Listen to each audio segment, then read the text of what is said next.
Welcome to the 2014 NAIA Men's Golf National Championship Daily Recap Show. I'm Alan Grossbach, coming to you from the LPGA International Golf Club in Daytona Beach, Florida. We've had a wonderful day of action here in round one, and we'll kick things off with a little description of how the course plays with the Embry-Riddle golf coaches. Hi, my name's Ken Staten. I'm the men's golf coach at Embry-Riddle. And I'm Maria Lopez, the women's golf coach at Embry-Riddle. What we'd like to talk about today is the challenge that the Jones course gives. And one of the things that we were talking about earlier, Maria and I, was that the course is a links course and it looks wide open, but the driving area is actually narrowed down, and also there's bunkers in the landing areas. It's a facility and a layout that is very subject to wind, and being just a few miles from the ocean, we always have the wind blowing here, and it makes a tremendous impact, especially with the 200 bunkers that are littered throughout the golf course. And she does know that. I think she's been in every one. No, you were in every one of them. But the wind does blow out here, and it's going to make a challenge for the players as the tournament goes on. Also, the greens are very undulating. You know, when they have LPGA qualifying school here and a lot of other national championships, and if they happen to go from the Jones course to the Hills course, the expectation is that the scoring is going to be lower on this golf course, and often it is not. Just the perception of it being open, and I think because it doesn't frame up as much, because Rees Jones made more of a stadium rolling Scottish link style, your mind can tend to wander a little bit, and then you don't play the wind right, and then you're over by the alligators in the hazard taking a drop and figuring out your best angle to the... Not a lot of fun. No, not a lot of fun, but a great challenge. When you hit good shots, you're rewarded here. I don't think it's rinky-dink or tricked up where they've moved a lot of dirt. And you can shoot good numbers out here. During the preview, there was a couple teams and individuals that shot in the 60s consistently, and I think we'll see that this week. What are the holes that you think are going to be pivotal to the success of the championship? I think number 12, which is a par 4, and again, what we're talking about is it looks very simple, but the drive can be very challenging. It's the way the hole sets up, it's the way the tee kind of aims you to the left, and you want to try to keep it right. At the hazard. And the bunkers. Absolutely, and that's what this course gives you, is a lot of misdirection with the tee boxes.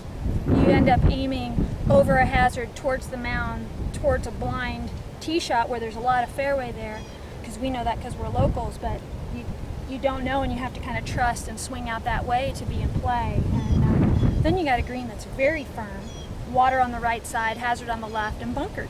Yes, it is a typical Florida course where there's a lot of water, and it can come into play on most holes. You like 17? I do. 17 is a 190-yard par 3, and it's almost a island green. It's really a peninsula, and it's a big green that has about 3 tiers, I do believe. It has 3 tiers, and it doesn't sit straight. You're not hitting straight into it. You're hitting kind of across it. Yes, diagonal, absolutely. So that's nice. What do you think a hole is going to be pivotal? I think whether you're starting on 1 or 10 for the start of the day and you got a little nerves, I think 1 and 10 are going to be very pivotal. Just getting in play off the tee, it doesn't look like much, but having a high expectation to score, I think a lot of people are going to press and maybe be a bit aggressive and impact being in play or being in a bunker. But 18's my hole. 18, whether you're finishing up your 9 or you're finishing, you have water all down the left-hand side, a substantial carry, and you've got to aim out at a bunker. Pending your wind, if it's screaming off the left, off the ocean, or we've got a front coming in, then it'll be coming off the right. And I think that's going to be premium to have it in play. And then, as we've got a couple guys coming up here, the pins on the green, this one right there, that's a Sunday pin right there, tucked back right behind that mound. The green is firm, got a couple guys waving, agreeing that it's a Sunday pin, and it's a real challenge. It's not one of those pins that you can fly at, and there's a lot of little secrets and tricks, a lot of pins here that you cannot fly at, and I won't reveal those secrets just in case there's a scouting report. I'm going to let the teams will find out. The teams will find out during their practice rounds. But what it comes down to, it's a great course for a championship, and we look forward to hosting all the teams this week, and we're happy to do so. Absolutely. Coastal Georgia leads the team race after round one as the Southern States Athletic Conference tournament runners-up finished with a 3-under par 285. The Mariners had 3 individuals shoot 70, and Alan Bradford, Hunter Cornelius, and Dylan Freeman. Now the Mariners, who had a morning tee time today, will shift to the afternoon tomorrow, so it'll be interesting to see how those conditions will affect the team. Individually, looking at the morning session, Jess Wingett of Concordia University shot a 369 to currently tie for the team for the individual race.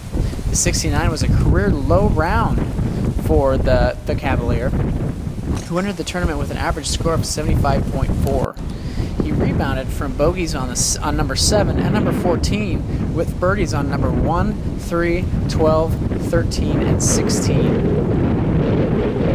One of the bigger surprises of the first round was the play of the returning all-tournament team members. Oklahoma City's James Marchesani was the only one to finish under par, as Grandview's Tyler Christian was 2 over par, tied for 46th. Julian Taylor of William Woods and Jose Vega of Bellevue are tied at 68th at 3 over par. Anthony Marchesani of Oklahoma City is tied for 112th at 6 over par, and Matthew Latham of St. Andrews is tied for 131st at 8 over par. Now, there's no doubt on my mind that these talented individuals will get back in the race as much as they can over the next few rounds, but they've definitely put themselves in a tough spot moving forward. The opening 18 holes saw slightly windy conditions for the course. However, the teams seemed to fare pretty well, as we had their top 5 teams all finish at even par or better, and 36 individuals finish at even par or better. The strong play continued into this afternoon session, as Grandview and Faulkner ended up tied for second place in the team race with a 2-under par 286. Jay Monahan led the Vikings with a 3-under 69 to also tie for the individual title race. Monahan birdied number 9, 10, 16, and 18 en route to his score. He entered the championship with a scoring average of 74.3, which ranked 81st in the NAI, and a season-low round of 66.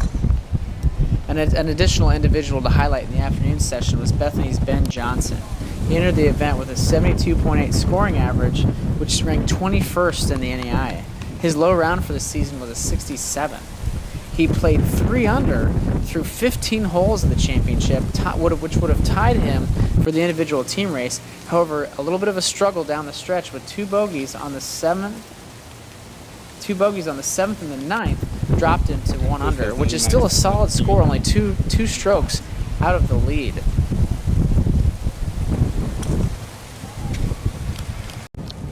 Well, that wraps up today's show. Thank you for joining us. Second round action kicks off tomorrow at 7:30 a.m. Be sure to check in with us tomorrow evening for second round updates.